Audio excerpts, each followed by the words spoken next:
Namaskar.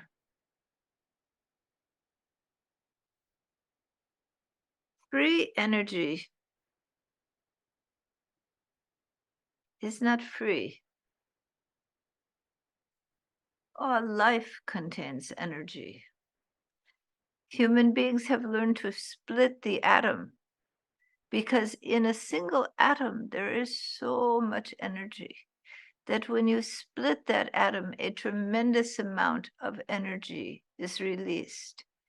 Because in the process of evolution, consciousness condenses as the gunas condense, and it condenses into light, into heat, into water and liquid, and finally into matter, into particles.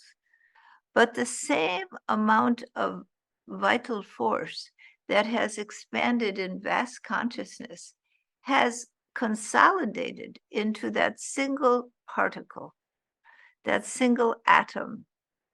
So that single atom has all of the energy of this vital consciousness condensed into it.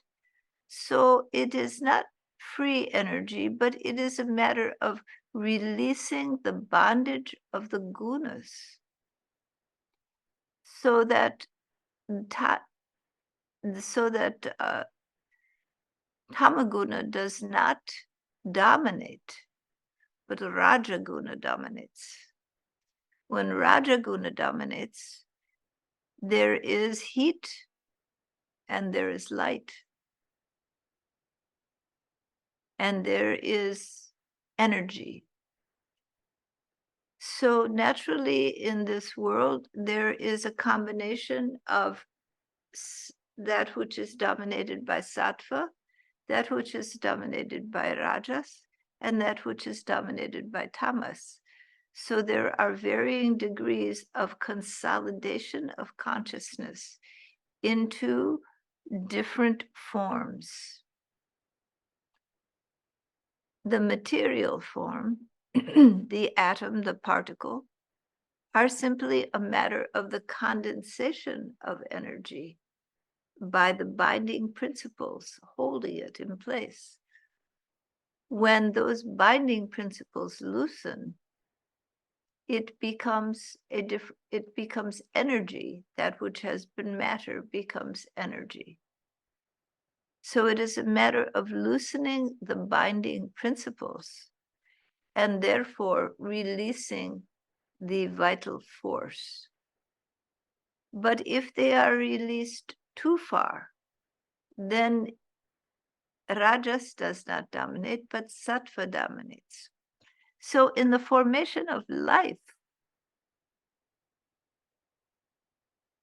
the binding of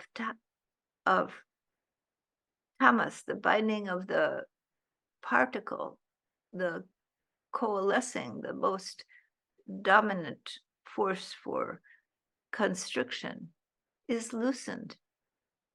There is the expansion of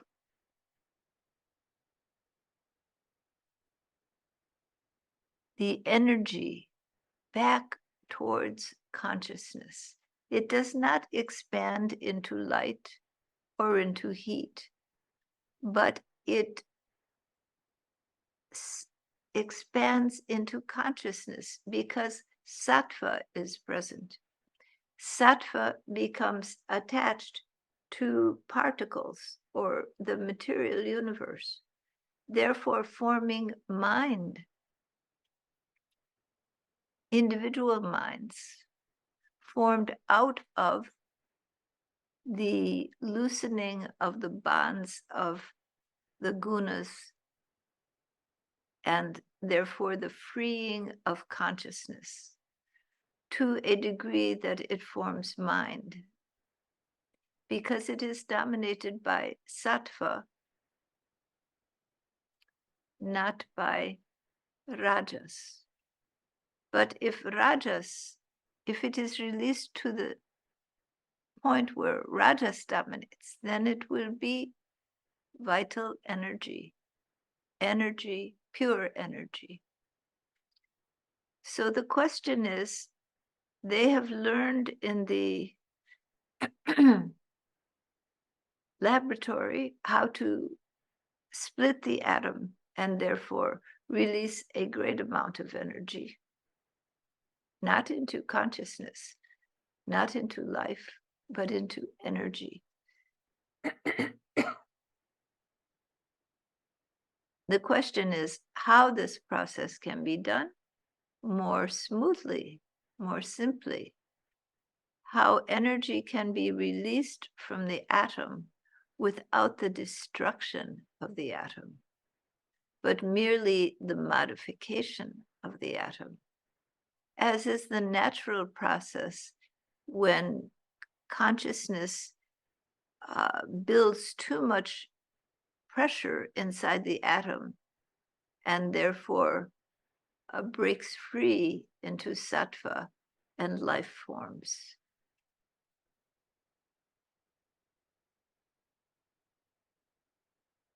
This is natural evolution. But to return to energy is going in the opposite direction.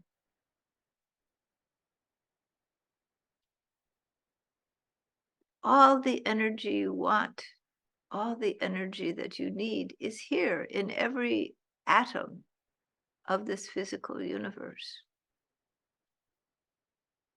It is merely a matter of learning how to siphon that energy off of the atoms without destructive force of actually altering the atom to its breaking point. It can be done. Many living beings across this universe use these various forms of energy, for when it is done, there become multiple subtleties that can happen in terms of the type of energy produced, just as light and heat are produced.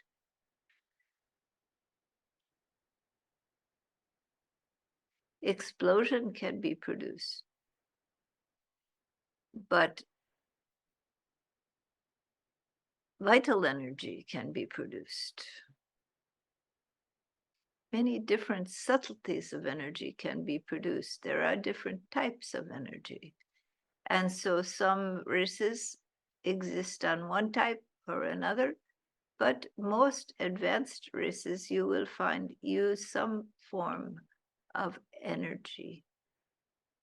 And so as human beings have evolved, they have evolved to use energy, but their system of energy is depleting and destructive to the environment. So a new system needs to be found on how to produce the energy needed to sustain human life, human mental creativity, and where humans will move with their minds. It can be done. It will be done. Don't focus your energy on your mental thoughts, on who are the bad guys who will take this to use it destructively.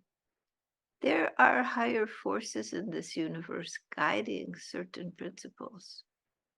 And though it may seem that darkness prevails in certain times, and that there is a destructive force in the human mind and human psyche that is overpowering and embodied by some people, that destructive force has no power compared to the power of divine love and light. For all exists within the mental frame of that infinite divinity. And with a mere thought, so many things can be washed away. There are beings of great power in this universe who have come to the point where they are not trying to harness the energy of atoms, for in their minds, they hold the energy of the universe. They have great power of destruction and great power of creation.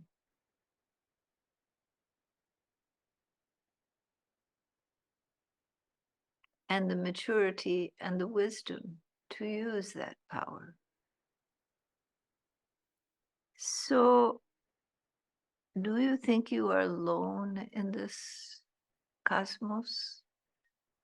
That there are no advanced races watching you, guiding you?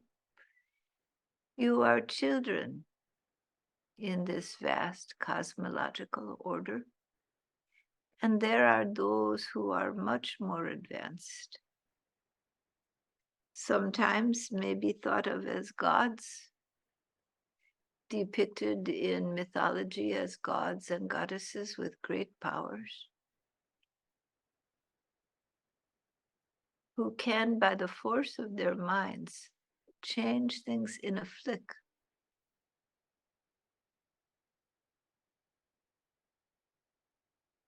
There are forms of energy far more powerful than splitting an atom.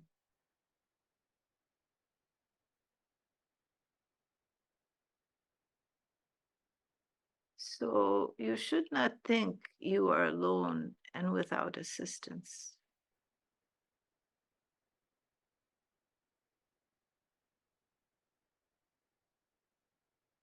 The human race is learning, changing, growing. It is a natural process. So never be discouraged, never think that the forces that would be destructive have more power than the forces of light. It is never the case. It only may appear that way at times for a short time. But it is not the case.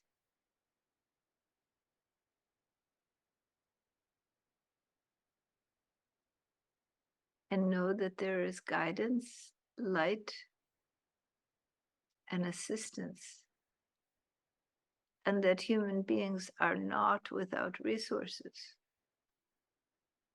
to go forward in their evolution.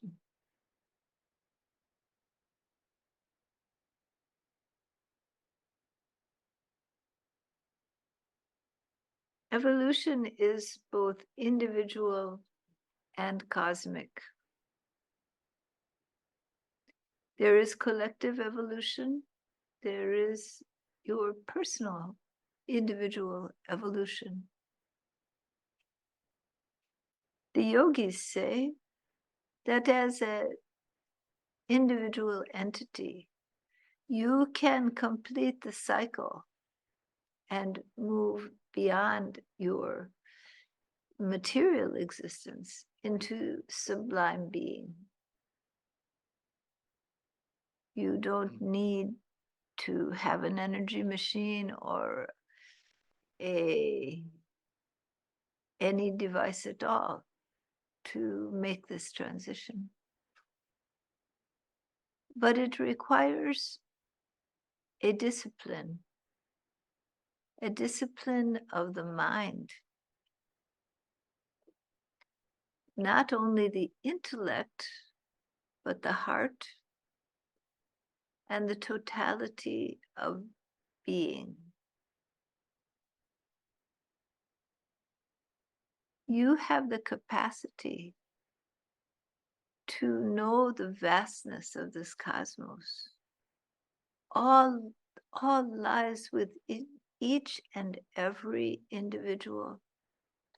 You are like the puddle reflecting the moon in perfect reflection. So within you as a human being lies the ability to know the moon, to know the cosmos, to know all that is. But to know that is not to seek that knowledge outside of yourself, but to go within and know one. And by knowing the one, you come to know all. True knowledge lies within you, in the very core of your being. The record of past, present, and future of all life exists because it exists in the cosmos. And you, like the drop of water dropped into the sea, are part of that cosmic existence. But as long as you keep a barrier around you, that holder you put around you that says, I am different, I am an individual, I am separate from all else, that holder that holds the drop of water, the water in the glass, defines it as separate. So when the glass is put in on the ocean of infinity, the ocean cannot be fully known, for the water in the glass is contained in the glass and all else is outside of it. But if the glass is turned and the water flows out into the sea, then it is inseparable from the sea, and everything that the sea touches, it touches. It knows. So in the sea of infinity, knowledge of past, present, and future abide. In the sea of infinity, all creativity abides, manifesting in the myriad of living beings, in the myriad of complexity of creation, and resolves into the infinite whole in which it exists. So if you want to know more, if you want true knowledge, go within. Go deep within, where there is no time and no space and no division.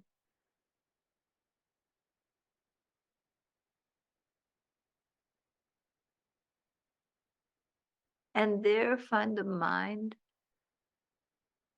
of infinite being.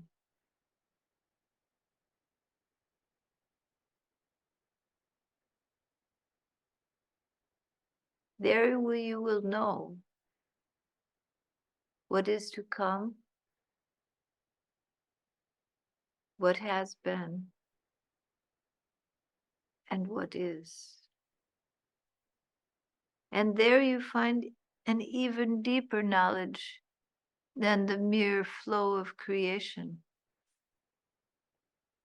You find knowledge of the essential nature and the ability to distinguish the real from the unreal. For the flow of creativity within the mind of the infinite that you call this universe is but a projection of cosmic mind. It has a relative reality, but the solid reality is the being in which all of this plays out, is the infinite essence of all that is. that all that plays out in the halls of infinity lies in the quiescent center of being in Purushottama.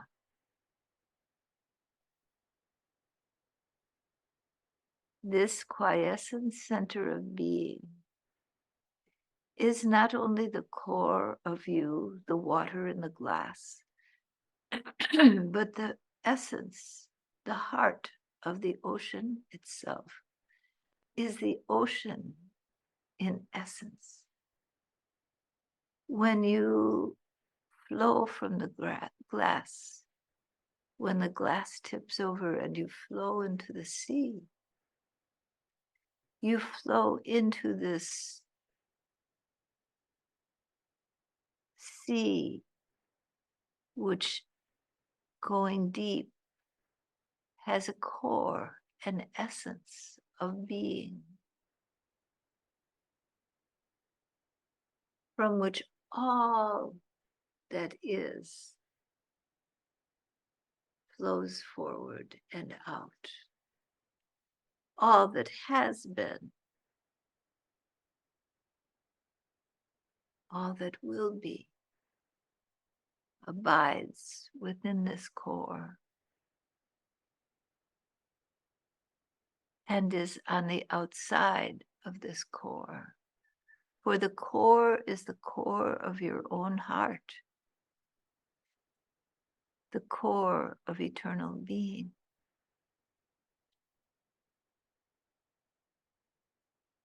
The one infinite existence beyond time, beyond place. There is no good or bad. There is no right or wrong. There is no one to judge and no one to be judged. There only is eternal being.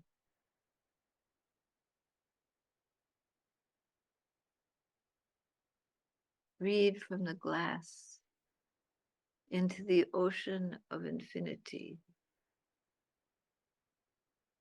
You recognize eternal being as the essence, the core of all the creativity in the universe. For Prakriti revolves her dance, Mother Nature resolves her dance of creation within the heart of eternal being. But eternal being remains ever unchanged, ever unbound by these bindings of gunas, the creative principles of Mother Nature, of Prakriti. Eternal being, though it appears to be bound, is ever unchanged. Therefore, eternal being exists in you, ever unchanged, exists in all the molecules and atoms of creation, all the particles, ever unchanged.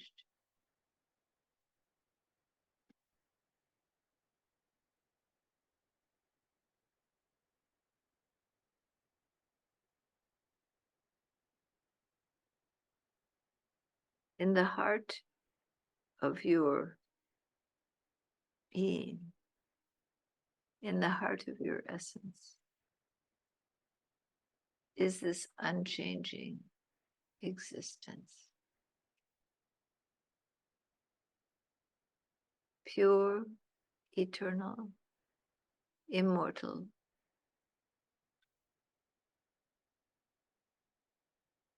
It is consciousness, it is energy, it is form, it is all that is or ever has been.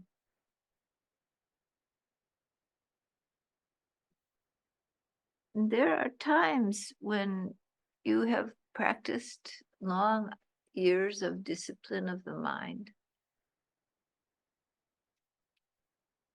and when your heart longs for the infinite, that this presence, this beloved of your innermost being, is just there, just present. You may feel this presence. You may be deep in meditation. You may be out for a walk in nature. You may be with a loved one. But suddenly, for a moment, you are whole. You know that truth, which is, and you are in that moment free. You feel love unbound. You feel peace beyond understanding. There is no thought, no analysis. It simply is. You simply are. As if you have always been, for indeed you have been. There, just now, in this moment, eternal being, melded into Purushottama, melded into the heart, the core of being. Then the moment passes, time comes about again, and you are you, doing what you do, meditating, walking, running, laughing, looking into the eyes of someone you love.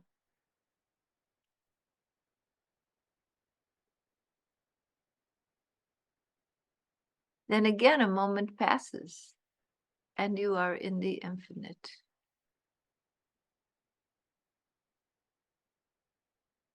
Sometimes that moment stretches in human time to minutes, to hours, to days, weeks, even years. But it is always fluid.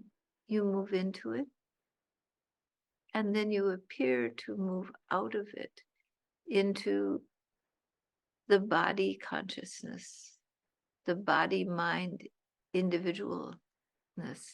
The glass dissolves. Then suddenly there is a glass again around a bit of ocean. Then again the glass dissolves. And then it is noticed. For consciousness remains in body-mind. And so, by the nature of sensory experience, experiences duality.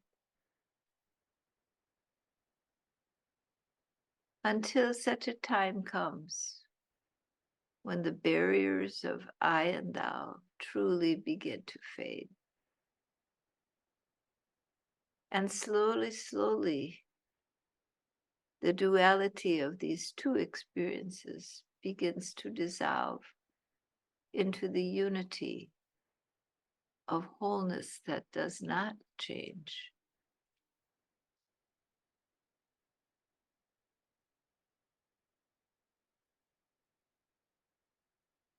This is the great potential, the secret hidden jewel in the heart of the lotus, in your heart. This is your unique and most special capacity to move beyond duality, to be in wholeness. Each and every one has this potential. Each of you. You don't have to be some high evolved yogi. It is in every living being. This unitary essence, this unbound essence, lies within you, and you can dip into it, and you may dip in and come out, dip in and come out. This is natural. And sometimes you dip deeper and you come out slower. But this wave is the natural way. These things do not move in straight lines from high to low or low to high. It's not like that. But the more you recognize the truth of the eternal nature of all that is, the unity of wholeness of all that is, the less bound you are.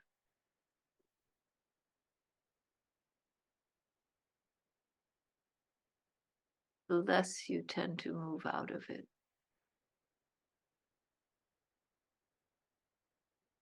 The more love you have, the more peace you experience.